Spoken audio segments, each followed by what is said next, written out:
É um momento de nós agradecermos ao Criador pela oportunidade que a gente tem de mais este encontro, onde a gente busca esclarecimentos e consolações necessárias para que a gente possa entender e enfrentar as vicissitudes que são próprias desse nosso processo encarnatório, né? Nós vamos rogar ao Mestre Amigo Jesus que continue nos amparando, nos protegendo e nos intuindo, rogando também aos nossos benfeitores espirituais que estejam conosco nesses momentos,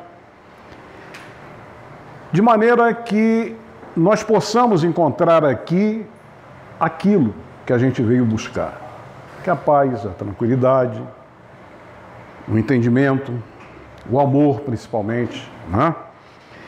E nós vamos conversar hoje, nesse encontro, eu estou dizendo conversar porque é conversar mesmo, que como diz Mirim, eu já falei isso em outros lugares aí, nós somos muito mais conversadores do que outra coisa, né?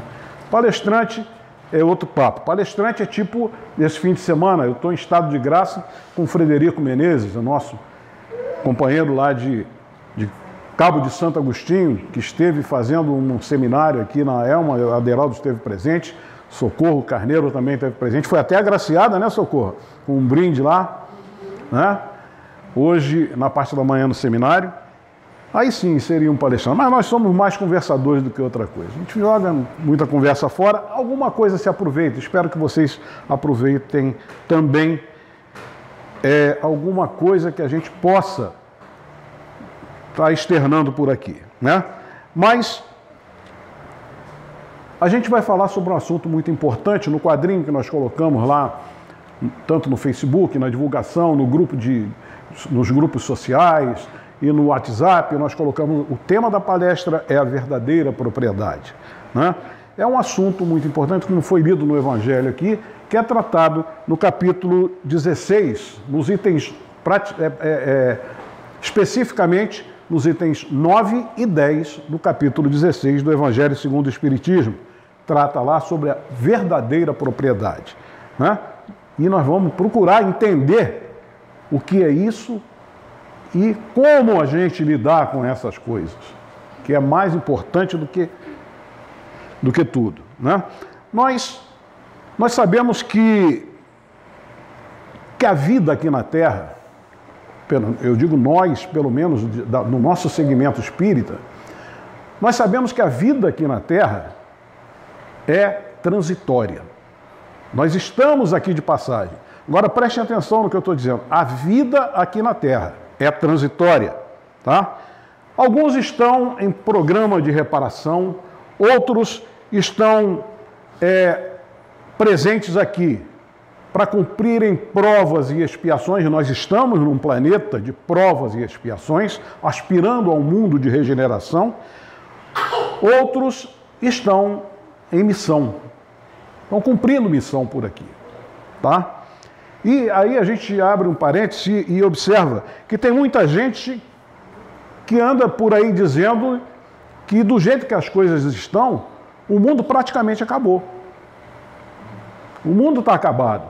O que a gente está fazendo aqui então? A gente está fazendo hora extra, tá? Mas quando na realidade não é assim. Se nós analisarmos o desenvolvimento do mundo, ontem, digo ontem, porque para nós aqui é muito tempo, mas perante a eternidade, o tempo é nada. Ontem nós estávamos dentro das cavernas, nós estávamos brigando contra os nossos companheiros, nós estávamos nos defendendo de outras tribos, estávamos nos defendendo das intempéries dos animais. E hoje, olha o progresso que nós temos. Tem gente que diz, o mundo está ruim, o mundo acabou. Não, olha a tecnologia, olha a ciência. Como nós desenvolvemos, como é que o mundo piorou? Não piorou, gente. O mundo não piorou. O mundo está cada vez melhor.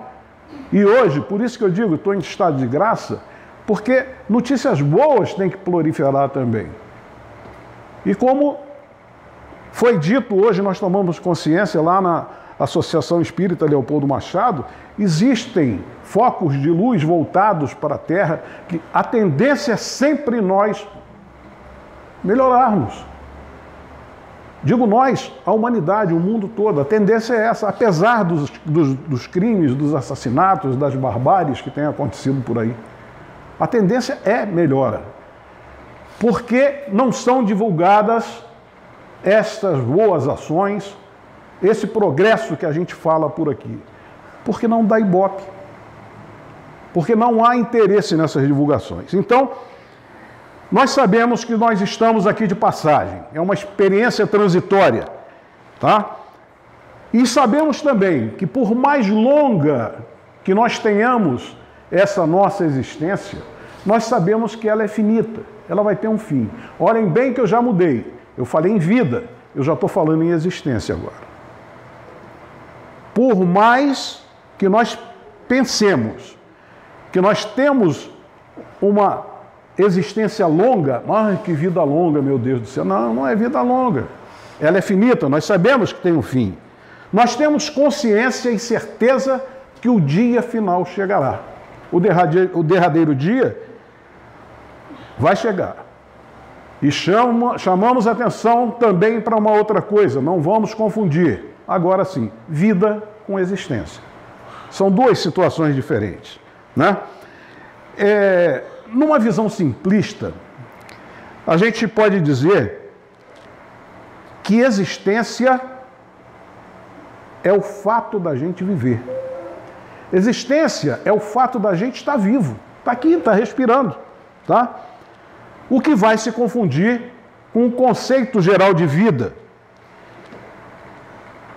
onde nós encontramos dos nossos dicionaristas, aqueles que são encarregados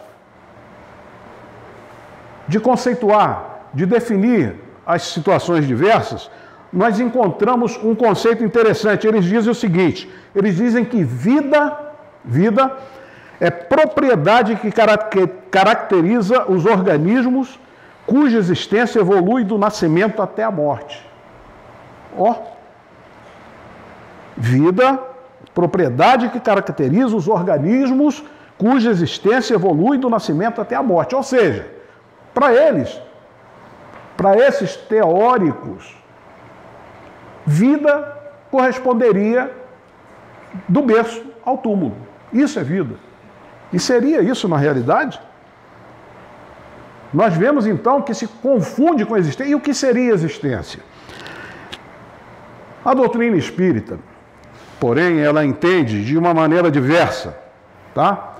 O que seria a existência? Existência seria aquela oportunidade que nos é dada pelo Criador, através das vidas sucessivas, vamos dizer assim, ou através da reencarnação, né? Para que nós possamos nos redimir dos erros e dos equívocos possivelmente cometidos em vidas passadas. Então, isso seria a existência. Por isso que a gente diz, nós estamos aqui numa situação transitória, estamos de passagem. É a oportunidade que Papai do Céu nos deu para estar aqui e reparar aquele malefício que nós praticamos contra o nosso semelhante numa outra existência. E vida? O que seria vida no nosso entendimento? Vida, para nós, é a propriedade individual de cada espírito. Explicando melhor, acreditamos que nós somos, cada um de nós é espírito individualizado. Cada um de nós é um espírito individualizado. E o espírito tem vida eterna. A gente vive falando em vida eterna, será que nós entendemos o que é verdadeiramente vida eterna?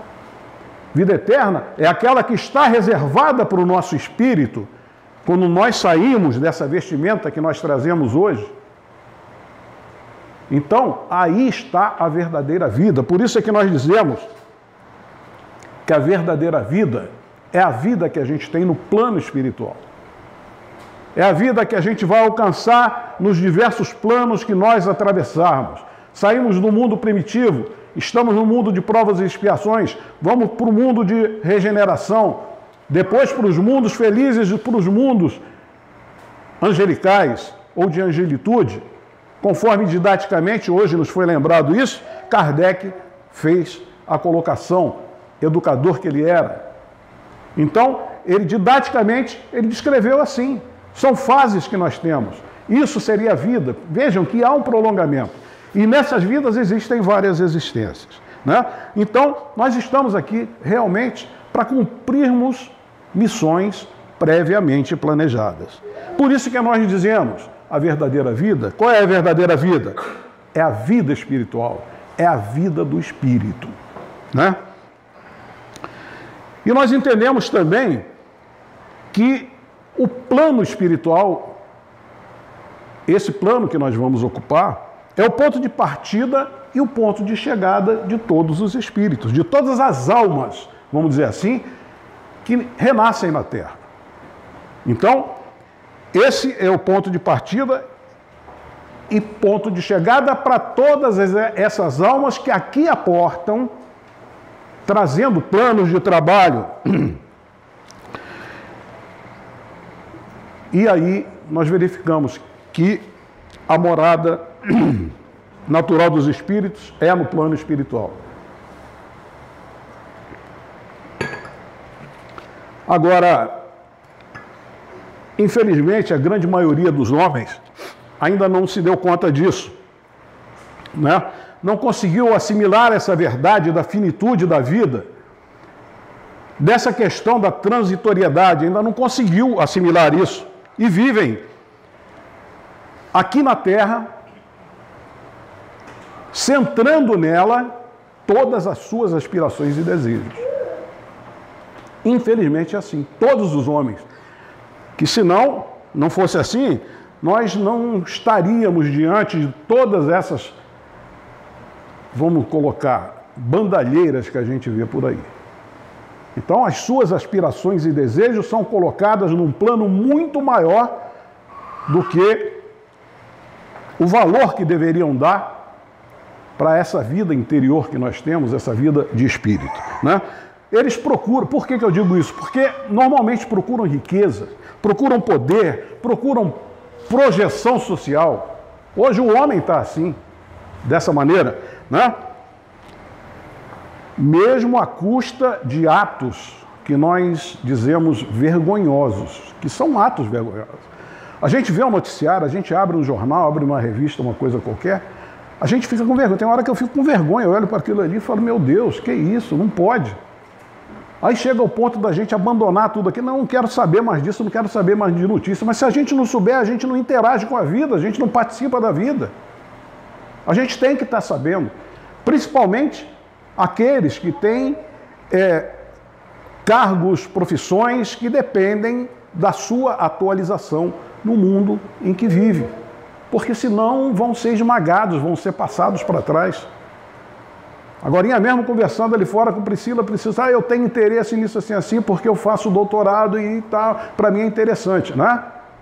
A respeito da ecologia, do meio ambiente, realmente, pense que se ela não se interessar por assuntos ligados à ecologia e meio ambiente, como ela vai se entender no doutorado dela? Não tem como. Não tem. Então a gente, infelizmente, nós temos, obrigado. Por isso que todo mundo tem um anjo, né? Em benfeitores também. Eu tenho um anjo aqui do meu lado.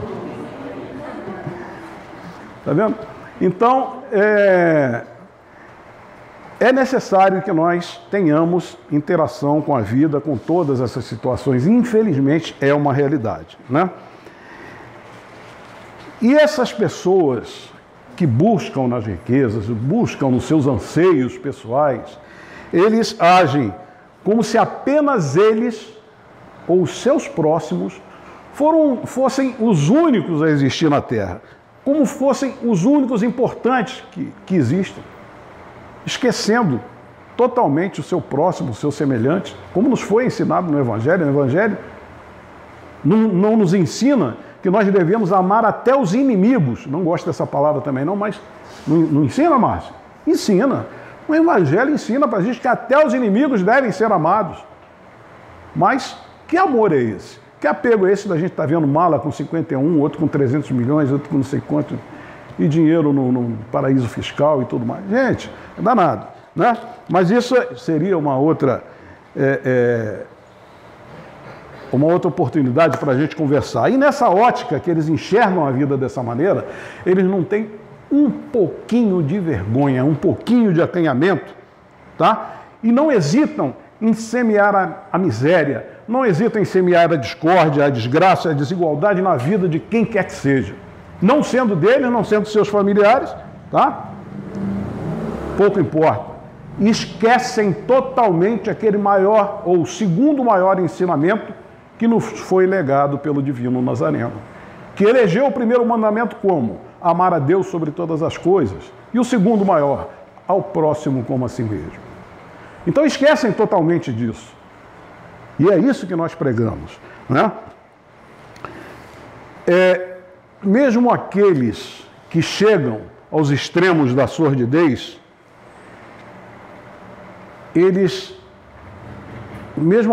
aqueles que chegam ao extremo da sordidez, eles esquecem da sua própria existência. Eles não refletem sobre si mesmos, tá?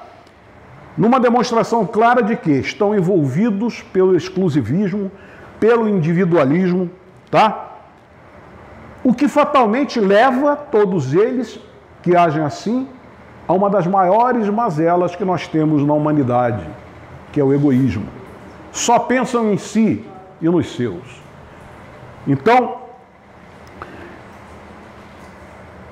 a gente conclui que esses que entendem a vida de uma maneira distorcida, né, dentro do nosso entendimento, se eles tivessem a consciência do mal que fazem, não é só para os outros, não, do mal que fazem para si mesmo, a certeza do desencarne, foi por isso que eu falei, eles não se lembram disso, eles não estão se lembrando que a vida ou essa existência vai se acabar. Se eles se lembrassem, tivessem um pouquinho de raciocínio a respeito disso, ou refletissem sobre isso, né, que um dia eles vão acabar, talvez eles não agissem da maneira que eles agem, né? E aí a transitoriedade, esse trânsito que nós temos na existência, nessa experiência, não é existência não, nessa experiência terrestre, né? Ela faz com que a gente tenha uma semelhança com uma grande viagem, tá? Esse passamento, né? Nessa grande viagem, quando a gente planeja fazer, o que a gente faz? A gente vai arrumar a mala. Porque uma grande viagem, a gente pressupõe que são vários dias. A gente vai arrumar a nossa mala e levar na nossa bagagem objetos que nós vamos precisar.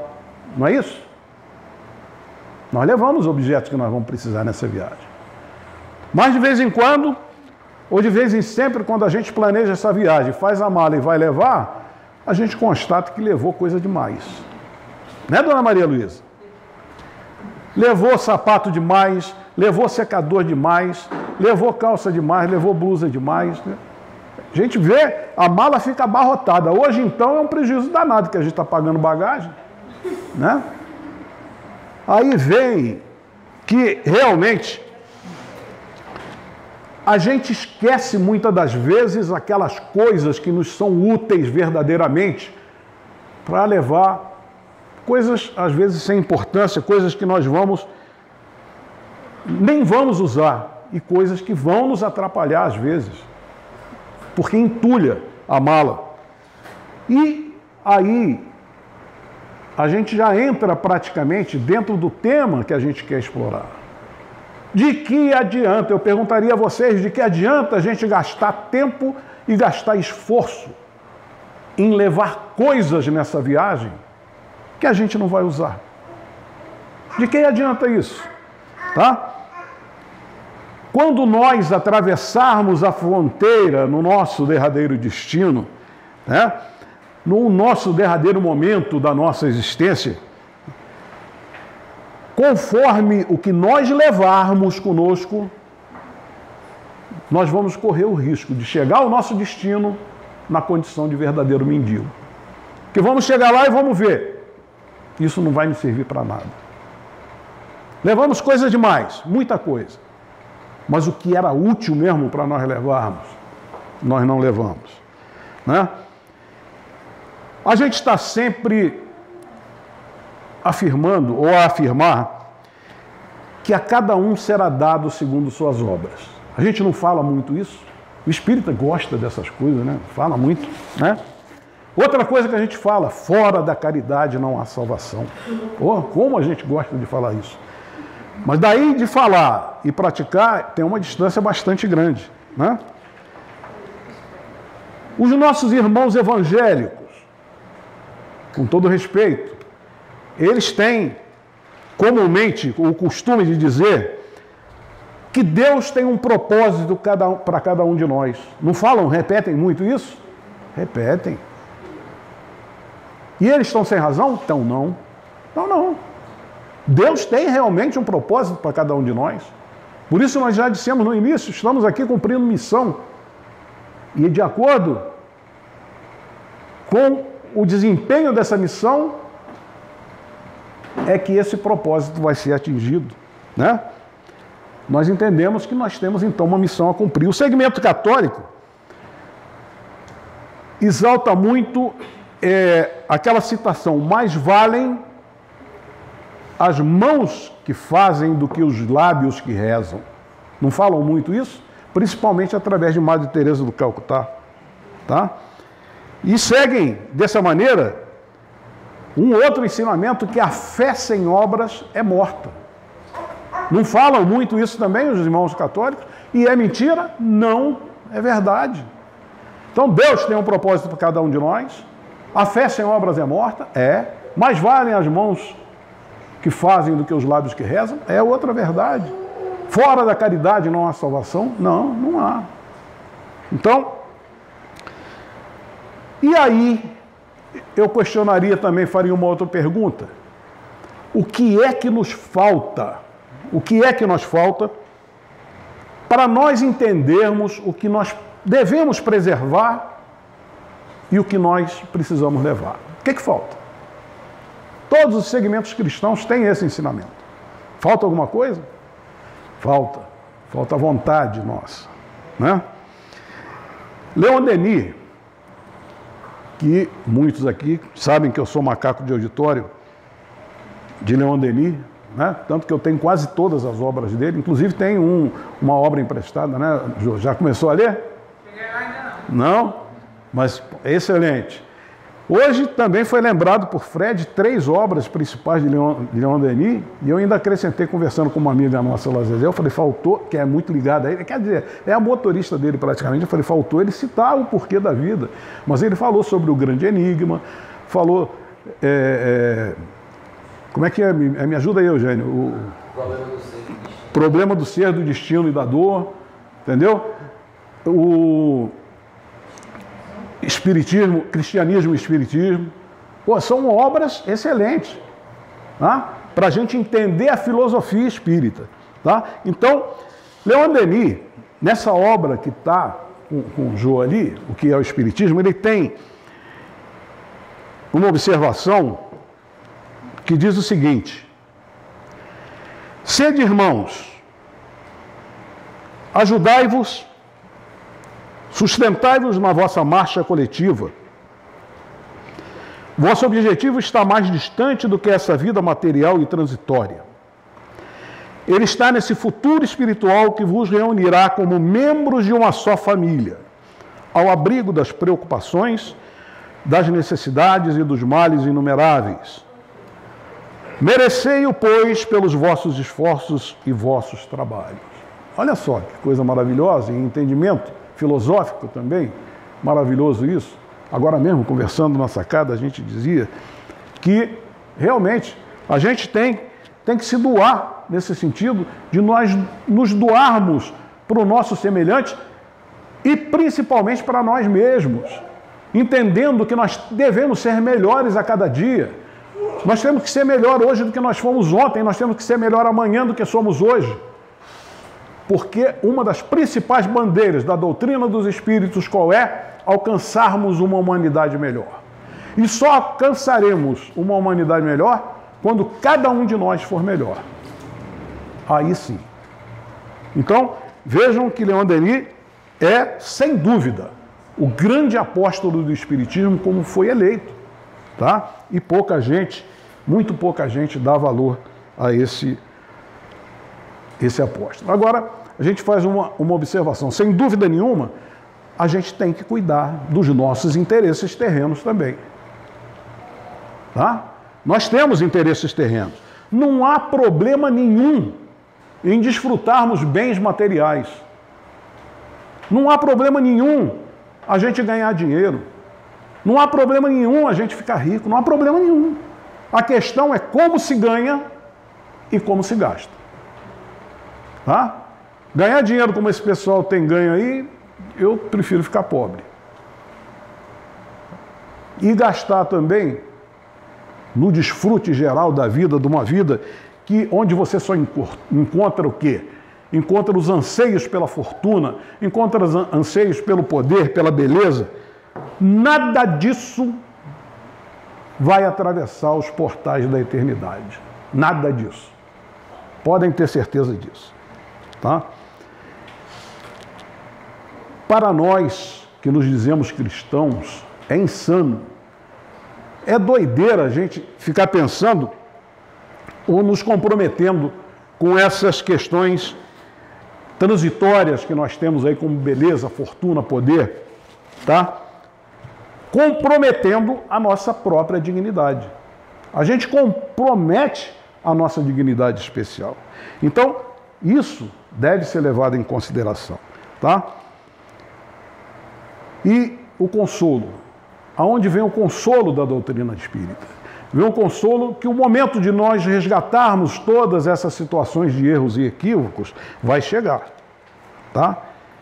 Principalmente aquele momento de nós repararmos esses erros, esses equívocos que nós cometemos contra o nosso semelhante. Esse momento vai chegar. Por isso também no início nós falamos sobre a existência. A existência é a oportunidade que o Criador nos dá para repararmos erros e equívocos. E aí, quando chegar desse momento, a gente vai se lembrar do Mestre Jesus também, quando ele prometeu ao Pai. Ele prometeu ao Pai. Nenhuma ovelha do seu rebanho se perderá. Esse negócio de céu e inferno, de dizer que existe céu e inferno, se eu acreditar nisso, eu vou estar chamando Jesus de mentiroso. Porque ele não falou para a gente que prometeu ao Pai que nenhuma ovelha se perderá? E não vai se perder mesmo, ele não vai deixar.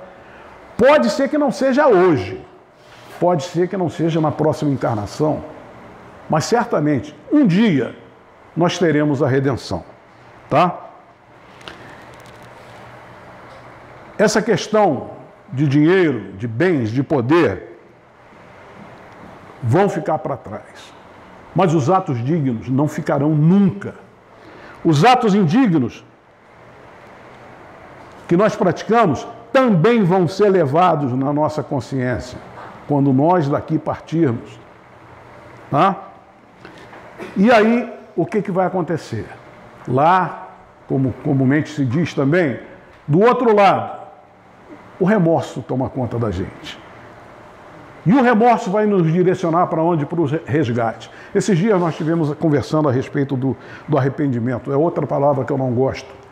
E não acredito no arrependimento como colocam hoje, assim como não acredito na religião da maneira que colocam hoje. Por que eu digo isso? Porque foi até objeto de estudo da gente, né, Márcia? Aqui na terça-feira. Porque o arrependimento, sem que você promova o resgate daquilo, de nada adianta. Foi exaltado isso hoje também, não foi, Aderaldo? Aderaldo estava lá. Foi exaltado por Fred isso. Antes de você se arrepender, você tem que estar pensando na reparação do mal que você praticou. Se você não pensar nisso, não adianta bater no peito e dizer, eu estou arrependido. Não adianta. Da boca para fora não adianta. Se eu dei prejuízo, vou lá, vou me confessar. Pode chegar um momento que a gente não tenha oportunidade. Por exemplo, eu pratico um ato falho contra a Moser. Aí, de repente, eu falo, não, eu tenho que reparar esse mal. Procuro o Moser. Cadê Moser? Sumiu. Não acho o Moser. Mas a minha intenção, tem gente que até diz, porra, de boa intenção o inferno está cheio. Tá não, gente. Tá não. Eu tive a intenção. Então, esse é o arrependimento eficaz. Aí vale a pena. Tá? E como nós falamos de outra sorte, os gestos nobres, os gestos de benemerência, esses vão integrar o nosso patrimônio quando da nossa partida. Ah, pô, o cara tá fúnebre hoje, nossa, falando em partida. A primeira mensagem, É? esse livrinho aqui já vem Não, mano. dos apelos, não vai deixar. Lu? Não tem nada não, gente. Eu ainda vou estar por aqui perturbando vocês muito tempo ainda, se Deus quiser. Bom, pelo menos eu pretendo, né? Não sei. Né? Mas, aí, gente, a gente pode chegar e dizer que nada que é de uso do nosso corpo, vamos dizer assim, né? É permanente e real. Olha só, nada que é de uso do nosso corpo é permanente e real. E quase todos nós estamos sempre pensando nessa beleza, nessas facilidades que o mundo exterior traz para a gente. Isso não é real, gente. Isso não é real. Real são os dons da alma. Esses dons são eternos. Esse ninguém tira, esses dons que a gente tem. Esses nunca mais serão perdidos. Você vai carregar para o resto da vida. Você pode voltar numa outra existência, praticar outros atos falhos, mas aqueles atos de benemerência, aqueles bons que você já praticou, esses vão ficar, tá? Então, é recomendável, convém que nós desenvolvamos a nossa inteligência, as nossas qualidades morais enquanto ainda temos tempo. E perguntamos qual é esse tempo? O tempo já é agora. Nós devemos estar já empenhados no desenvolvimento dessa nossa inteligência, dessas nossas qualidades morais, porque sabemos que, de repente, pode se suceder aí. E essas qualidades morais, essa inteligência, são os únicos tesouros que realmente nós vamos levar para essa nossa verdadeira morada. Né? E, mais uma vez, a gente reforça com todo esse discurso, gente, quem quer ganhar dinheiro, quem já ganhou dinheiro, quem pretende, não precisa ficar aborrecido não é pecado não, tá? E olha só, por que eu estou dizendo isso? Porque se a gente for para o Antigo Testamento, a gente verifica lá no Antigo Testamento, também estavam conversando a respeito do Antigo Testamento e Novo Testamento agora é mesmo, né? A gente verifica lá, estudando o Novo Testamento, particularmente lá na Gênesis, né, nos capítulos 13 e 26 da Gênesis, a gente verifica lá que aqueles mais queridos por Deus, olha só, Antigo Testamento, os mais queridos por Deus ali eram proprietários de terras, muitas terras, e de bens materiais. Esses eram os enumerados como queridos por Deus naquela época, na época de Moisés. Vejam só. E aí, a gente se transporta para o Novo Testamento. O Novo Testamento, ele condena os bens materiais? De maneira nenhuma. O Novo Testamento nunca se preocupou com essa questão de propriedade, de posse de bens materiais, tá? Porque o Novo Testamento ele se volta para uma coisa muito mais importante para Deus, que é a questão do coração. Volta-se muito mais para o coração do ser humano, que é aquilo que deve estar sobre todos os bens da terra. Essa é a questão principal do Novo Testamento. Então vejam que quando nós fazemos essa afirmação de não faz mal ganhar dinheiro, é justamente baseado em quê? Baseado no Evangelho. É o Evangelho que nos ensina e nos mostra isso. Tá? E, agora, o que estraga a gente, de certa maneira, nessa situação de bens e de propriedade, quando a gente começa a desconhecer a verdadeira propriedade? Eu ousaria até dizer que eu não quero estabelecer comparação nem nada, isso é uma opinião própria. O responsável por isso são as sociedades modernas. As sociedades modernas que têm encharcado a gente dessas mordomias, benesses, dessas facilidades que o mundo exterior oferece para a gente. A todo momento a gente vê, os nossos jovens principalmente ficam seduzidos, verdadeiramente seduzidos, obcecados por programas de televisão, por programas em rede social e tudo mais. Tá? Por quê? Porque estão entendendo equivocadamente que ser feliz, esses racionais que nós chamamos hoje, o significado de ser feliz para ele é ter muitas posses. Vejam só, parem um pouquinho, analisem que vão ver, tá? A gente observa também que dinheiro não é poder, dinheiro não é aquela satisfação de termos alguma coisa palpável na mão, ou melhor, dinheiro não é sinônimo de pobreza. No século XIX, no princípio do século XIX, ou no século XVIII, aliás, nós temos um romance inglês, que alguns já podem ter lido, ter tido conhecimento, que tratava do náufrago, tá? Era Robinson Crusoe. Robinson Crusoe, ele simplesmente ficou preso numa ilha deserta por 28 anos. 28 anos preso numa ilha deserta. E junto com ele, o que tinha? Tinha uma arca cheia de ouro. Pergunto para vocês, de que valia aquele tesouro do lado dele? De que valia? Então, por isso que eu digo, dinheiro não é sinônimo de riqueza. Mais uma vez, repete, são os dons espirituais, a inteligência, as boas obras. É isso que nos interessa, isso é que é verdadeira riqueza e que nós vamos levar. O ser humano, por sua natureza, por sua natureza e indigência, ele tem uma tendência de se apropriar de tudo que está perto dele. Ele quer se apropriar, quer ser dono de tudo. Eu quero ser dono da cadeira, quero ser dono do Ceará, quero ser dono do meu carro, quero ser dono da minha mulher. Eu não sou dono de nada. Está tudo emprestado para a gente. Está tudo emprestado. Eu falei em indigência por quê? Porque a todo momento a gente está de mão estendida, pedindo. A todo momento.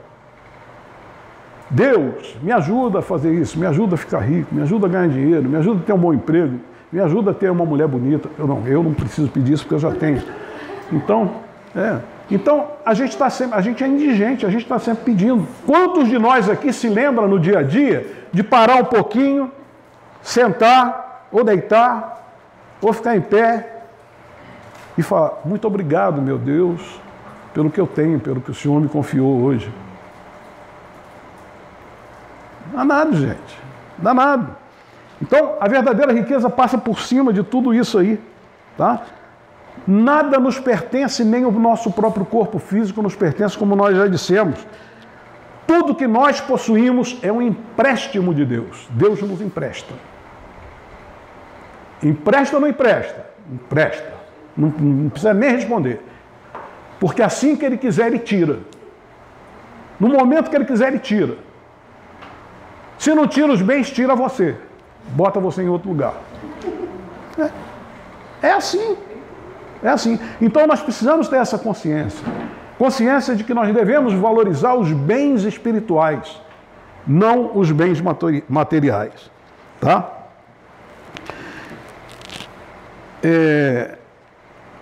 Na obra Palavras de Vida Eterna, o Espírito Emmanuel, que é o Espírito que era um dos mentores de Chico Xavier, ou o principal mentor de Chico Xavier, ele comenta nessa obra, Palavras de Vida Eterna, ele comenta uma passagem de Jesus. E que passagem é essa? Jesus afirmou, pois que aproveitaria o homem ganhar o mundo todo e perder sua alma. Olha só, pois que aproveitaria o homem ganhar o mundo e perder sua alma. E Emmanuel, ele nos alerta para o seguinte, nessa obra lá, nesse livro, Palavras de Vida Eterna. O apego ao supérfluo é a introdução à loucura. A gente fica doido. Ele quer porque quer de toda maneira, quer ter aquilo ali, ele chega a um ponto que ele fica doido. Eu quero porque eu quero ter. Né? Juntar abusivamente é motivo de aflição e inutilidade. Como é que chama aquela doença que tem aí? Uma pessoa começa a juntar muito bagulho, muito cacaré. Os acumuladores, vê só. Qual a utilidade que tem de você juntar um monte de coisas que não são úteis para a gente? Tá? Alimentos guardados, valores a caminho da podridão. Pode botar lá no refrigerador, até no freezer hoje. Se você passar do tempo, apodrece lá no freezer. Então, vejam que tem roupas em desuso, asilo de traças. Eu me lembro, uma ocasião, gente, parece até brincadeira, né? Mas isso são coisas que acontecem comigo e com a torcida do Campinense. Né, Fabinho? Abençoado. Quem? Eu? Sim. Obrigado. Então o que acontece? Certa ocasião, eu fazendo um inventário em Minas, em Juiz de Fora, desencarnou uma senhora bem idosa já, beirando os 90 anos, que era diretora do Museu Mariano Procópio, o maior museu, um dos maiores museus que tem na Zona da Mata. Então, ali, quando nós fomos fazer o inventário e chegamos numa dependência do apartamento dela para verificar os bens que tinham dentro de um guarda-roupa que, sem brincadeira, de uns 6 metros de armário embutido, que uma das, eu não me lembro bem se era sobrinha, se era filha dela, que pegou um cabide, tirou um cabide de roupa, né? Para mostrar para ela, essas roupas de mamãe, de tia, não me lembro bem o que é. Quando fez assim, quando ela bateu, a roupa caiu. Estava podre. Então, vocês veem roupas em desuso, asilo de traças. E isso caiu a roupa, fora as traças que estavam lá dentro. E a coisa era tão feia, era tão apegada às coisas materiais, que descobrimos um saco plástico também, dessa altura, transparente, até cheio de quê? Dentadura. Do papai, da mamãe, da vovó, do não sei o quê. Gente, é um caso muito sério. Então não adianta a gente guardar determinadas coisas. Vocês estão rindo, mas é sério. Mas é uma situação bastante estranha que a gente traz para ilustrar essa nossa conversa, que não adianta a gente ficar guardando essas situações. E a última observação de Emmanuel, ele diz o seguinte: demasiados recursos amoedados, tentações para os descendentes. Recursos amoedados, tentação ou tentações para os descendentes. A gente que trabalha nessa área jurídica, tá? Vê com constância, né? Com certa constância, vê com constância brigas de descendentes em razão do patrimônio deixado pelo decujus, ou seja, pelo falecido. A todo momento a gente vê isso. Quando está todo mundo vivo, não, eu não quero nada, não me interesso por nada, não sei o quê. Então, quando é apresentado o patrimônio, aí, mas meu Deus do céu, é uma tentação para os descendentes e aí a brigaria acontece, né? Bem, mas eu antes de encerrar, eu gostaria de lembrar só mais uma coisa, uma situação que hoje me chamou a atenção, que há muito tempo eu não ouvi o comentário, já tinha até esquecido, nem deu tempo de fazer uma revisão, mas sobre uma obra também, essa sim do século XVIII, do século XIX, já do final do século XIX, uma obra inglesa também, que chama-se O Retrato de Dorian Gray. Não sei se vocês têm conhecimento, mas certamente já ouviram falar. Né? No Retrato de Dorian Gray, a gente tem uma situação que tem muito a ver com isso que a gente está falando. E hoje nos foi lembrado isso. Por quê? Porque lá no livro é um romance filosófico. Tá? Dorian Gray, ele acreditava que podia superar todas as situações, principalmente em termos de beleza. Tá? Dorian Gray, então, o que é que ele fez? Ele fez um pacto. Ele fez um pacto no sentido de valorizar essa beleza que ele achava que tinha e de tudo mais que ele possuía por ali e transferia para um retrato que ele tinha todas as coisas ruins que acontecia com ele. Entendeu? Então ele fez esse pacto. Bom, eu vou passar por isso assim, por essas dores, por esse sofrimento, as vicissitudes de uma maneira geral, mas eu transfiro tudo isso para aquele retrato ali. E aí ele, com essa consciência de que realmente tinha conseguido aquilo ali, ele se entregou à vida de boemia, à vida de devassidão, entendeu? Se entregou a geral. E chegado um determinado dia, Dorian Gray simplesmente foi lá, ele nunca cobriu o retrato lá, deixou coberto. Ele chegou um dia que deu na cabeça dele, eu vou lá descobrir para ver como é que está o meu retrato. E se considerando o bambambam da coisa, né? Era o bambambam.